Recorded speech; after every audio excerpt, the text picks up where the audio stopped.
phoning about the shared house she is going to move into. First, you have some time to look at questions 1 to 7.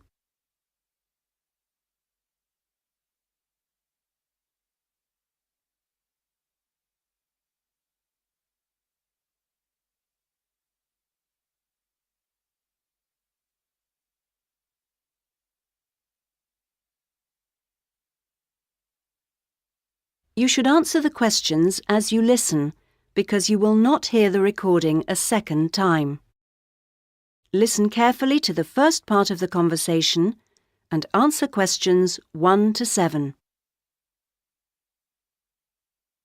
Hello? Hello, this is Hilary.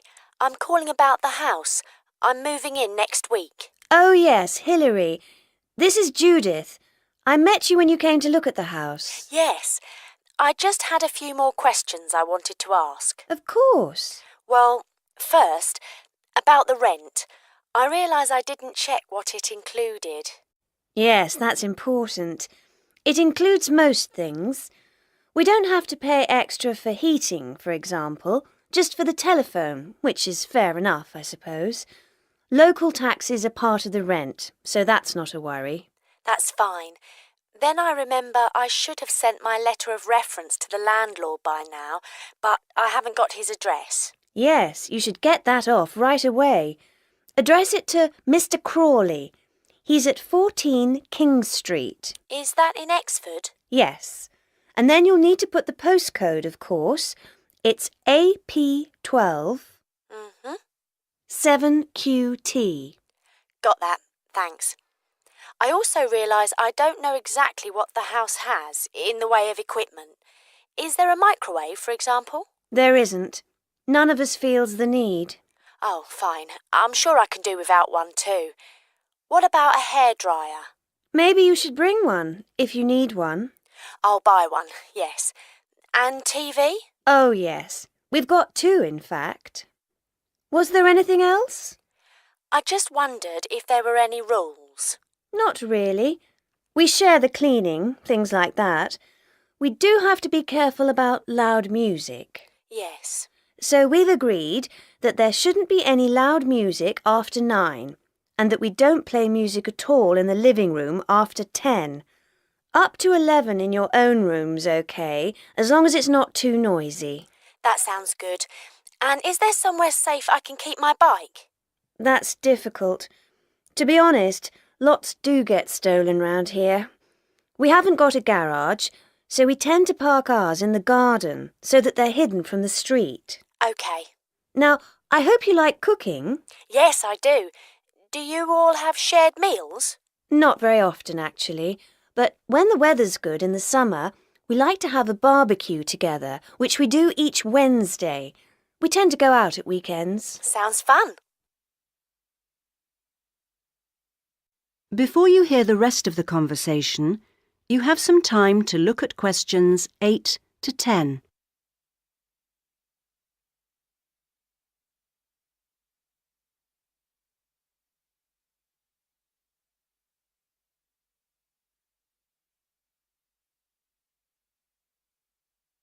Now listen and answer questions 8 to 10. Are you familiar with this area? A bit. Actually, there are a few things that I'd like to know the location of. A bank, for example. Yes, there's one quite close. You just go up to the junction near the house, the one where 4 roads meet, and go straight ahead and then take the second left. It's a little way down there on the left-hand side. That's convenient. Another thing is that I'd like to check my emails quite often. I was wondering how far away an internet cafe was. Well, there are a couple, actually, but one's much cheaper than the other. The one I use is very handy. You just go up to the big junction and then, well, I go straight ahead and then turn right so that it's on the right-hand side. Fine. And one last thing. Uh-huh. I need to go to the post office quite often. I'm hoping there's one quite close to the house. You're in luck. You'd walk up to the big junction and then, if you want a nice route, take the street that's slightly to the right. Then you'd want the second left, and you'd find it on the right side of the street. Well, it all sounds great. So, we'll see you in a couple of days' time? Yes. OK. Bye. Bye. That is the end of part 1. You now have half a minute to check your answers.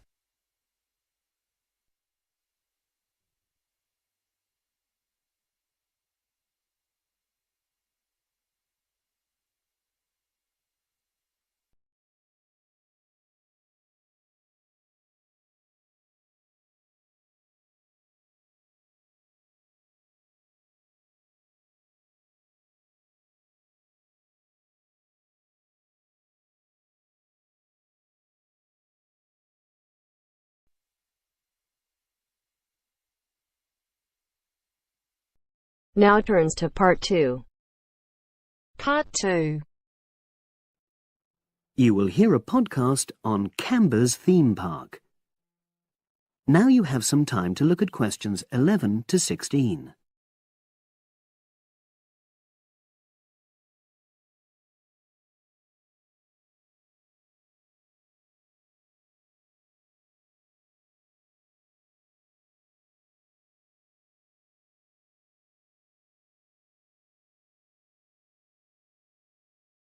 Now listen and answer questions 11 to 16. Welcome to Canberra's Park podcast. In the next few minutes, I'll tell you a little about the park and the amazing things we have to offer. We like to think that Canberra's offers more than other theme parks.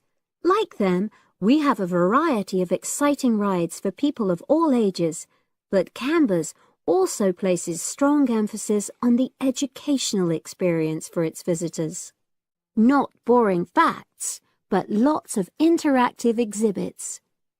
Although it's mainly an outdoor experience, we do have some indoor activities if the weather gets too dreadful. The park's got a lovely, well-established feel, set in 80 acres of beautiful countryside, about 3 miles south of the tourist resort of Dulchester. The park was set up in 1997 by the Camber family, but then taken over by new owners in 2004, who have maintained the original vision of the Cambers. It has lots of old trees, hundreds of flower beds, and a gorgeous lake. Cambers has over 45 different rides, exhibits, and arcades. All but one of these is free once you've paid your entrance fee. We charge a small fee for our newest ride to reduce the length of the queues. You don't pay anything for parking. A family ticket for a family of 4 works out at about £8 per person, which is amazing value.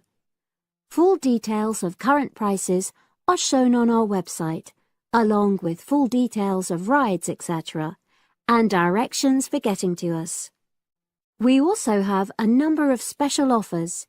For example, if you live locally, why not join our Adventurers Club, which entitles you to 50% off ticket prices all year round, and a special lane for all rides and exhibits, which means you don't have to wait to get into any part of the park.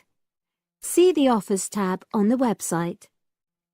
We've recently added a number of new exhibits to the park, and we're particularly proud of our Future Farm Zone, which houses over 20 different species of animals, from chipmunks to dairy cows. The emphasis is on getting near to the animals. All of them can be petted, and you can buy food for feeding the animals. Many of our younger visitors say that this is the high point of their visit. And speaking of food, don't let the animals have all the fun. We have a total of 7 different catering outlets on the site. We're open 10 to 5:30 all year round, and cold drinks and snacks can be bought at any time during opening hours. And hot food is available most of the day in the Hungry Horse Cafe from 11 until 5. Just half an hour before closing time. Now you have some time to look at questions 17 to 20.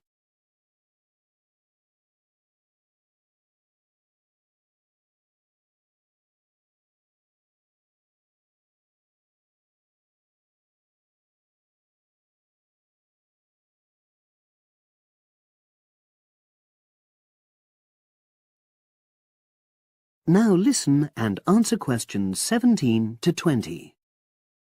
Now we want all our visitors to have an exciting time when they come to the park, but our first priority must be safety. Parents and guardians know their children's behaviour and capabilities, but here at the park we have set certain conditions for each of the rides to ensure that all visitors get the maximum enjoyment out of the experience and feel secure at all times. There are 4 major rides at the park. Our newest ride is the River Adventure, which is designed to reproduce the experience of whitewater rafting. No amount of protective clothing would make any difference, so only go on this ride if you're prepared to get wet. Children under 8 can go on this ride, but all under 16s must have an adult with them. Not all of our rides are designed for thrills and spills. Our Jungle Gym roller coaster is a gentler version of the classic Loop-the-Loop, specially created for whole family enjoyment, from the smallest children to elderly grandparents, suitable for all levels of disability and health conditions. Carriages have comfortable seating for up to 8 people with safety belts for each passenger, which must be worn at all times. Sit back and enjoy the scenery. One of the best established and most popular of Canberra's rides is the massive swoop slide. Whiz down the polished vertical slide 9 meters in height and scream to your heart's content. There are no age or height restrictions. Be careful though, you must have on long trousers so you won't get any speed burns. And then there's the famous Zip Go-Kart Stadium with 16 karts, 8 for single drivers and 8 for kids preferring to ride along with mum, dad or carer. Take part in high-speed races in our specially designed Formula 1 style karts, but no bumping other karts, please. All riders must be above 1.2 meters because they have to be able to reach the pedals, even in the shared karts. Full details of all safety features are available on our website at www.camberspark.com. So come and make a day of it at Canberra's theme park.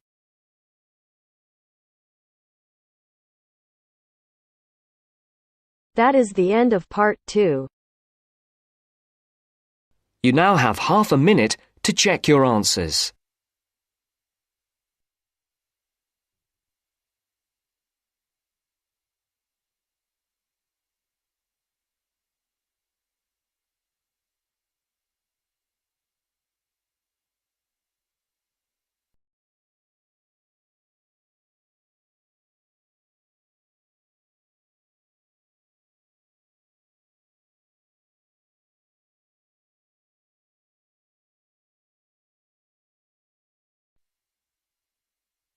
Now turns to part 3. Part 3. You will now listen to a talk on bicycles. First, you have some time to look at questions 21 to 25.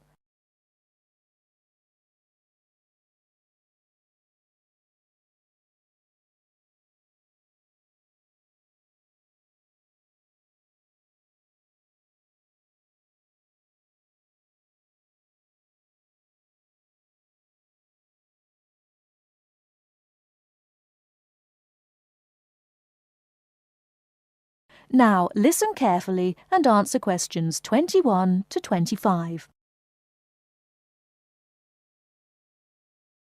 Today, we're going to talk about the latest bikes for professionals and novices. There's something to suit everyone from price to function. The Atlantis is a touring frame. It's also perfect for commuting and trail riding, and anything short of super fast road riding. The tubes are stout, to take touring loads and trail abuses. The tyre clearances are majestic, so you can fit tyres up to 2.35 inches. It's designed for cantilevers or V-brakes. If you have to limit yourself to just one bike and you want to be able to ride just about anywhere, this is the bike to be on. It is our most popular model for just that reason, and there isn't an unhappy Atlantis owner in the land. The Rambouillet, our all-around road bike, is available either as a frame with fork and headset for $1,400 or as a complete bike for $2,300. Compared to the Atlantis, it is a lighter frame, not intended for loaded touring or rough trail riding. As a road bike, it has side pull brakes. The Quick Beam is our version of the single-speed bike. We've done it a little better though. The crankset has a 42-34 combination, running an 18-toothed freewheel cog in the rear. And the rear hub is threaded opposite the drive side, so you can install a fixed cog of your own choice. In essence, you can have 4 speeds on the Quick Beam if you choose. The Quick Beam is available as a frame with fork and headset for $900 or as a complete bike for $1,300. This is a rugged, versatile bike that you can ride on the road as well as on rough trail. Before you hear the rest of the talk, you have some time to look at questions 26 to 30.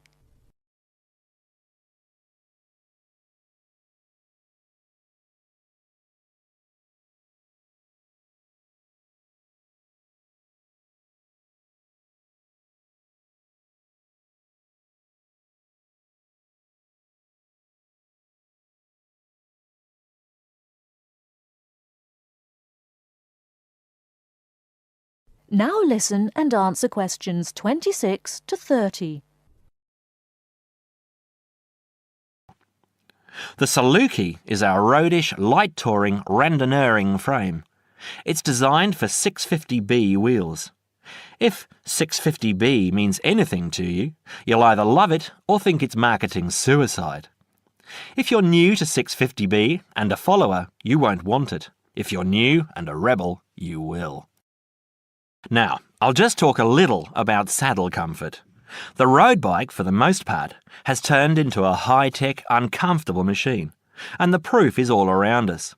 Look through any bike magazine or catalogue, and you'll see the saddle up to 6 inches higher than the handlebars. It is impossible to be comfortable on such a bike. It forces you to lean forward, putting more weight on your groin, hands and arms. People ride these bikes with straight, locked-out arms and wake up with aching backs. They endure it, get used to it, or buy recumbents. When we custom design a bike for you, you'll be able to get a comfortable position. Your back will be between 45 and 50 degrees, and there will be a noticeable bend in the arms. And most importantly, your arms won't be supporting your body weight. You won't have to look up to look ahead, because you won't be hunched over and low. That means our bikes are more accessible for riding on the flats, or even for short climbs.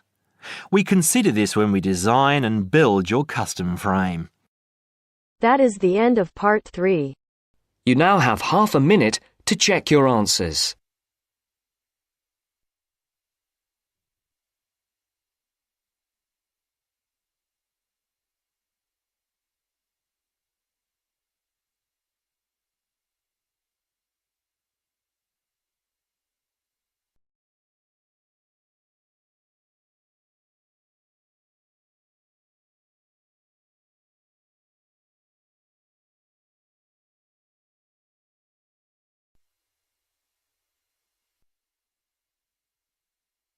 Now turns to part 4. Part 4. You will hear part of a lecture about a place called Coober Pedy. Listen carefully and answer questions 31 to 36.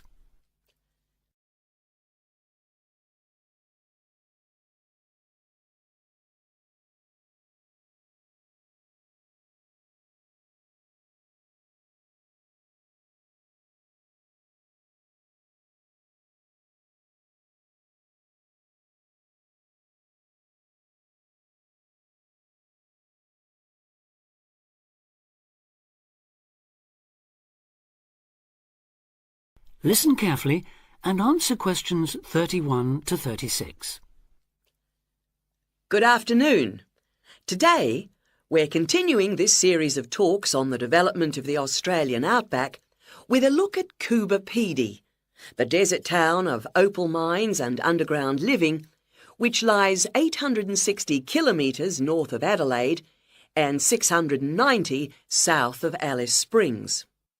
The inaccessibility, harsh climate and almost total lack of water made it a highly unlikely place for human habitation.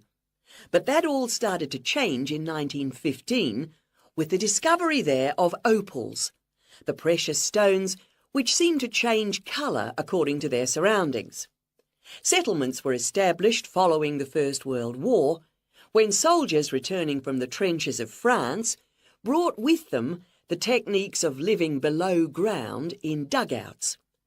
The depression of the 1920s and 30s led to many prospectors leaving, but the town boomed again in the late 1940s when shallow new opal fields were discovered, and immigrants from Europe arrived in large numbers after the Second World War.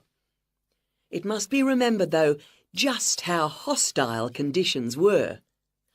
Daytime summer temperatures reached well over 50 degrees centigrade, winter nights were bitterly cold, and dense dust storms regularly blanketed the town.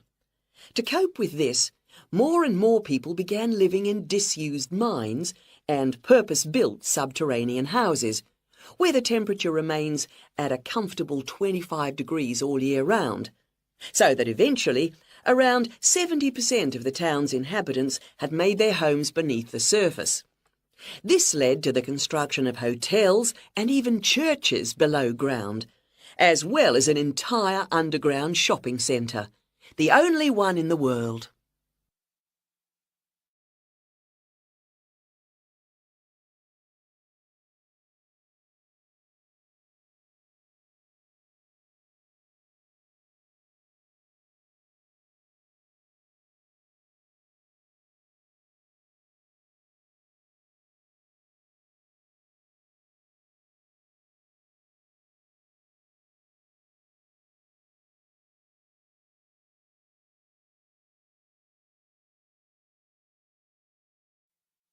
Now answer questions 37 to 40.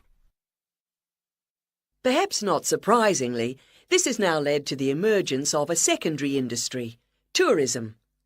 Increasing numbers of visitors come to see the tunnels and the caves with their ventilation shafts, the weird machines lying about in the town, and, just beyond it in the scorched red desert, the conical hills thrown up by the world's biggest opal mines. It's a logical stopping place for travellers too. The nearest town to Coober Pedy is Woomera, in the prohibited area once used for launching space rockets. But even that is an enormous distance away. Within the town itself, there are plenty of hotel rooms and a number of ethnic restaurants.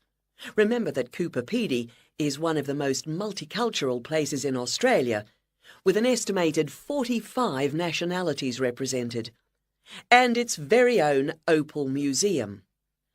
A short distance from town, there's a section of the enormous barrier that runs thousands of kilometres across the country, the dingo fence, which is meant to keep these predatory wild dogs out of the sheep farming areas. Another attraction just outside town are the sets of various films made there, including Mad Max 3, as well as The Red Planet and Until the End of the World, names that reflect the harshness of the terrain and temperatures there. The name Coober Pedy, incidentally, comes from an Aboriginal expression meaning white man's hole in the ground. Next, I'd like to go on to talk about Broken Hill, another mining town, but one that...